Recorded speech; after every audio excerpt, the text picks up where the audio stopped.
Hey guys, welcome back. This week we've got a couple stories. I only got four, so we're gonna run through them kind of quick. And we're gonna start with some semi-important stuff, and it actually comes from the coalition. If you guys remember from last week, they there was a organization that saw that there wasn't enough vaccination information out there for contractors, so they took it upon themselves to gather a bunch of information to distribute it to employers in the construction industry. Well, apparently, this coming Monday is the beginning of the Vaccination Awareness Week. Yeah, guys. So that organization is partnering up with the AGC and the ABC, and they're partnering up with the CDC in order to get that information out there to employers and the employees in concerning vaccinations. Now, they also, let's see, it's called the Construction Industry Safety Coalition. That's what they're calling themselves, for the distribution of this information and these materials. Let's see what else we got. So the members of the coalition, they're going to spend the week distributing the information, like we said, and they're going to be pretty much providing this public safety announcement to everyone in the industry, urging them to get vaccinated and the importance of being vaccinated, the advantages of being vaccinated. If you remember from last week, I did also mention that the construction dive, they did a poll, although it was a small poll, but they found that 46% of contractors weren't vaccinated and they were going to stay that way. Well, the plan was to stay that way. And I had heard before that the Democrats, now this is kind of going off topic here a little bit, but that they were thinking about actually requiring people to show their vaccination cards to go different places and be able to, like, say, go to the movie theater, go shopping, to the grocery stores and things like that.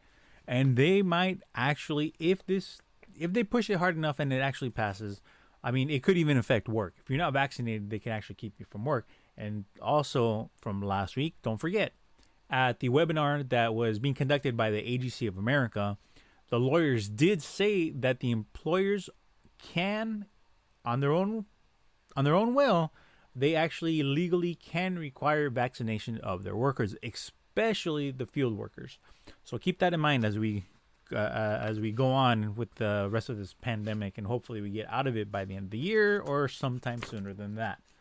Now, oh crap! And as usual, I forgot, that was story number one about the vaccinations, the awareness week. All right, let's move on to story number two. Now, story number two is that we have a list of the 7 worst states for infrastructure in the U.S. No surprise for some of them, but if you guys, I can't remember, I believe it was 2 or 3 weeks ago that this kind of came up also when we were talking about the plan for Biden's infrastructure plan, which now we have a name. Let me find it. What was it called? It was the American Jobs Plan. That's the name of of Biden's plan. It's a $2 trillion plan, but on it they also identify the worst states that need to be taken care of. It comes to no surprise that the infrastructure that the the American Society of Civil Engineers, the ASCE, gave the country as a whole a C. Yeah, a C, which is the best that they've had in decades, which is pretty sad when you look at it. It's barely average for the infrastructure, for the roads and the bridges and everything else that makes up the infrastructure. I mean, being America, do we really want to be, and average, especially when our workforce built this country, from the iron workers to the carpenters, the bricklayers, the masons. I mean, as hard as our industry has worked, for us to only have a C, that's pretty bad. So, with that in mind, let's take a look at the list of the 7 worst states. And I'll give you also the grade that they got. So, we're going to start with Delaware. For such a small state, they have a D. you would think that maybe they would be able to take care of infrastructure a little better than they have. Okay. Now the next one is Hawaii, a D plus. Hawaii, I mean, with all the tourists that go there and everything, you would think that they would be able to take care of their roads and their bridges a little better than that. But this is, like I said, this is from the ASCE. This is where the federal government got their data from. So number 2 is Hawaii. That was a D plus, yeah. Next is Louisiana, down south. They also got a D plus. Next one, Michigan. Now Michigan, of course, is way up there where it's really cold, so conditions aren't all that great for roads and bridges. But with all the stuff that we know now, new construction or even retrofitting, we can make them better than they ever were. Even better than when they were first built in most cases. After Michigan comes Mississippi, another southern state. They also received a D plus. So, I mean, when you really look at this, is it any wonder that we had a D in our infrastructure before? If you're looking at these 7 worst states, if everyone else was at a D, I mean, it kind of makes sense, right? So that was Mississippi. Next is New Jersey, another one of the tiny states, and they also have a D plus. I mean, this is just concerning that our infrastructure, for being such a great, powerful nation, that our infrastructure isn't all that great. Given that it is old, but we should be putting more of our tax dollars going into this infrastructure because we need the roads for transportation. Not only us, but honestly, I mean, the government does too, although they do have helicopters and airplanes and things like that, fighter jets and stuff at their disposal. And to round out the list, we have West Virginia. West Virginia got a D also. And of course, I don't know if you guys know, I believe that in West Virginia is where they're kind of pretty much like the Hyperloop. They're trying to build one over there, like a test section, so that they can get a little more information and stuff over there. And honestly, they, the governor was really good about it, and he really wanted them to come. Now, this plan from the Biden administration, it has not passed yet. But like I say, it's a $2 trillion plan. But let's take a look to see what the amounts that are going into the different parts of the infrastructure that are in the plan. So if we take a look, before we go on, there's 2. They highlighted 2 of the best states, and even this is kind of sad. So Georgia and Utah were the top performers with the best grades. And sad, the best grades that we had in the nation were C minuses, guys. A C minus. Everyone else was D's and stuff. Oh, I was like, oh my gosh. So, I'm sorry, no, they got a C plus. Most of the other states, except for the 7 that I just talked about, that had D's and D pluses. Most of the other states had a C or a C minus. So Utah and Georgia got C pluses. They're the only ones. I mean, we can't even freaking break the B. They're just barely above average. But yeah, so it's a $2 trillion plan that Biden has, and he has, like I said, it hasn't passed yet.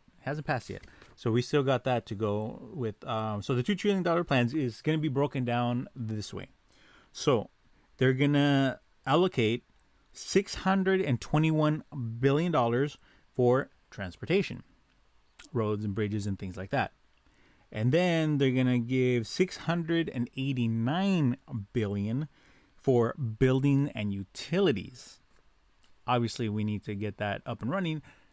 I have heard I believe it's Europe, they do have like actually faster internet than we have and things like that. So we do need to kind of upgrade our utilities, and also to make sure that our electrical grid is up to par, because we know what happened in Texas, but that was a very, very cold, intense storm. So we kind of still need to make sure that we keep our power grid safe in the nation.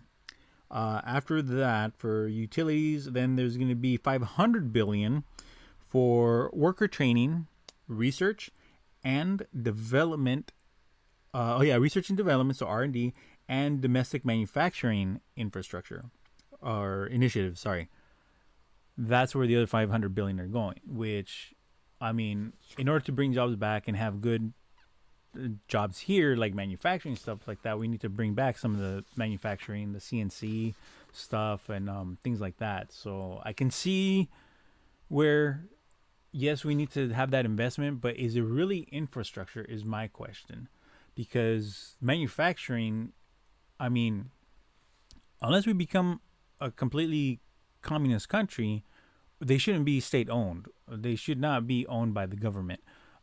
These manufacturing facilities really should be private entities that maybe contract with the government. But for the government to actually be investing in this, I don't know. It looks a little shady.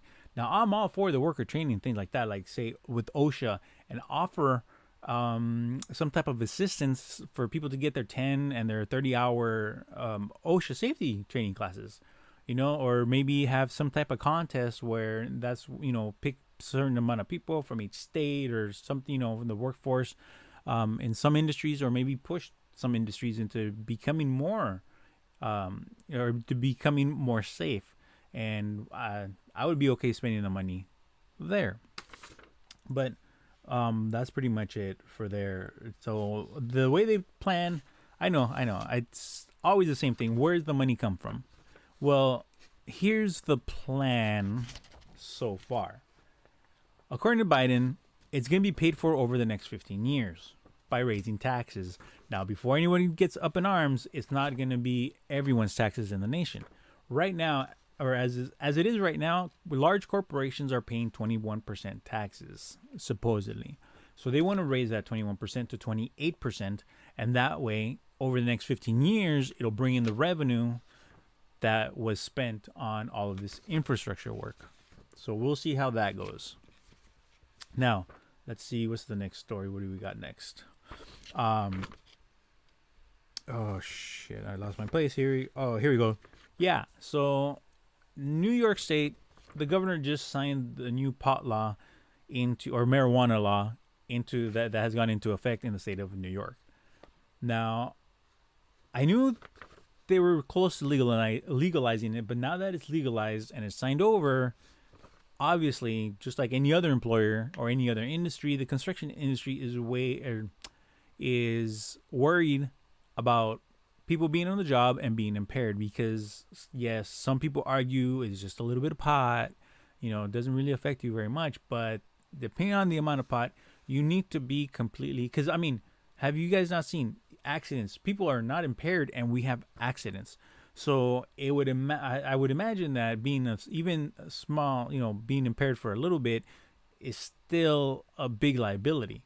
Now, while doing the research, while reading the story, I found out that New York has something called a scaffold law, which means that anything height related, or where someone falls from whatever height, it's actually that the contractor has literally full liability in that aspect in the state of New York, which I still don't understand how they can push 100% liability onto the contractor. Because as you know, if someone is intent on jumping, they're going to jump. Whether it's an employee, whether it's another trade that's not even associated to you, but even obviously as a general contractor, all the subs literally are working for you, unless you're a prime and it's a multi-prime project, in which case the owner would be liable for these types of accidents. So with this, there's a lot of gray area as it is right now because it's so new. But one of the things that happened, that as soon as it was signed, that the AGC of New York actually tried to bring, I guess, legal action, or they challenged the scaffold law because of the impairment, and they were unsuccessful. So now literally 100% of anything that happens on a job site is on the contractor, which it just seems completely unfair. Yes, I understand that, and they're there to, keep everyone safe. All the workers need to be safe. But if you have someone who comes into work and they're impaired, and you're not allowed to say anything or to tell them, hey, or kind of send them home or something. That if you let them, you have to let them work. And if they hurt themselves, if they hurt someone else, if they break any equipment, you're still liable. Just seems like there's a disconnect there. Like, do they not understand that, yes, as a contractor, you're responsible for putting up the barriers and, like that, like I said, making sure people are safe, and do have all the pamphlets and all the everything on the board, that all the safety stuff, and have tailgate meetings and things like that. And but even then, if someone's impaired, I don't even know if their level of understanding is going to be there for that day, or at the time of, let's do a tailgate about something that doesn't happen every day, but it's it's severe enough that we need to have a tailgate meeting. We need to be informed on something like this. And then right after that, for someone to injure themselves, and yes, literally injure themselves, not like someone else, or if someone else was doing something and then they get injured. But that can still, like I said, still a bit of a gray area. But the fact that the AGC of New York challenged it and it was pretty much struck down, their side was struck down, is a bit concerning, to say the least. It's just very bad that the contractor now has all of this liability on himself. It's pretty sad. Now, we're going to finish this up with another not so good story. Story number 4. If you're looking on the screen, you read that right. $20 million were stolen from employees at a firm. It is a construction firm, and is in the state of Pennsylvania. Is one of the largest, or actually no, it's the state's largest road and highway contractor. Let's say Glenn O. Hawbacher or Hawbaker Inc. They have been charged with 4 counts of theft, and this had to do with public works projects. So they do, like I said, honestly, they do infrastructure work where they do mostly roads and bridges. And so what was going on, because these are prevailing wage jobs, is when they were taking benefits out of the employees' checks. Because it's not like union where you pay into the union and stuff, but they were taking out especially from the field workers, right? They were taking out the money for benefits, but they were misallocating the money that they had taken out. They were using it to pay for the company-owned health insurance, but it wasn't for the health insurance just for the people out on the job site that are getting paid the prevailing wage. They also used it to pay for the staff that was in the office, and and other support staff, and even the executives. This money was being distributed out like that, and there were other things that they were using the money for, but it was really, they were kind of distributing that money out between everyone in the company, not just the field workers.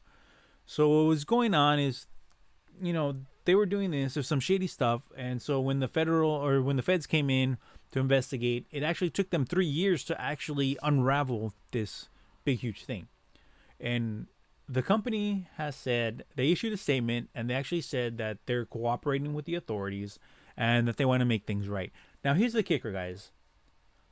The feds, in their investigation, said that they found decades worth of this stuff going on. Decades. But they can only go after them for a 5-year period from when they began the investigation. So the investigation, because we're now in 2021, it started in 2018, which means they can only charge them for and try to get that money back from 2013 to 2018. 5 years worth, but it's been going on for decades. And the company was saying that they're going to try to get right with everyone, but they're going to have to look at the past. I don't know if it includes past employees that they're going to cut them a check. This story is just starting, so we don't have a lot of details other than what the feds were saying and what the details are going to be coming out and stuff a little more about this case. But it really is one of the first ones of this magnitude and concerning this in the country.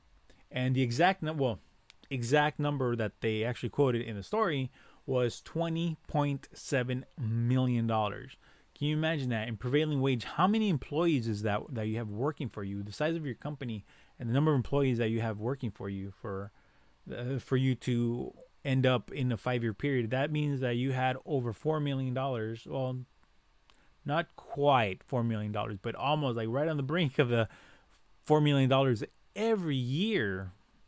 Those 5 years. So it's very sad to see how a lot of these, people that are in these positions in these large companies, how they just try to game the system. But as we can see, the system a lot of times will fight back and find out exactly what you were doing. That's why it took about 3 years for them to actually unravel everything, because they had money going here, money going there. They weren't exactly sure, but at least they weren't keeping books. They are admitting guilt, saying that they messed up in the way they were handling it, and they're gonna change. Make sure everyone gets paid the right way they're supposed to get paid, and the benefits. The whole thing with the benefits goes back to how it was before. Before all of this stuff, where they started taking out the wrong amount of benefits and distributing it all out. Okay, so that's going to be the last story for today. If you guys, have any questions or something you guys want me to cover, anything like that, you guys can always hit me up on social media. You see my Twitter, you can see the email account. Send over whatever you got, and we'll cover it. I will cover it on one of the upcoming episodes. I am going to start a series. It's going to be series on a topic, because it's something that is really, really starting to take off. I've seen that within the last, probably the last decade. So I'm going to do a small series talking about sustainability, and hopefully you guys, will be able to tune in, and I'm going to kind of, it's going to be a short series. I'm not exactly sure how many episodes yet, but, we're going to do kind of the aspect where there's kind of overall part of the sustainability, and then we'll break it down into smaller parts. And you're talking about LEED, and there's another certification called Green Globes, which is a little different. I might talk about some of the stuff going on in the UK. They have a different program that's actually really good, apparently. So kind of look into that. And I think Canada actually uses also ours, the LEED and Green Globes, for their sustainability certification type of thing. And we'll cover things like, sustainability, a site, for site work, materials, building processes, and things like that. Yeah. So I think I'm going to go ahead and do that. So I will come back next Saturday with more construction news. And like I said, actually keep an eye out. I might start doing streams during the week again, kind of midweek wrap up, or midweek hit news then, and then hit some more news here as the wrap up on the weekend. Not exactly sure, but we'll see what happens. We'll see how everything goes. I'll just play it by ear. But please, if you guys find the construction news interesting and you guys learn something, do me a favor, hit the like button, subscribe to the channel so that you can be, so that you can see when things are coming up, or when I have the live streams set up and everything like that. And leave a comment. It will really help, and it'll help me also if you guys have any feedback to kind of better this for everyone. I'm not, not going to tailor it to specific people, but if we have small increments here and there I can integrate into the stream, that would be awesome. I want to make sure that give you guys some entertainment as well as the news, and keep everyone informed in the construction industry. So with that being said, I will see you guys next time, and until then, stay safe, guys.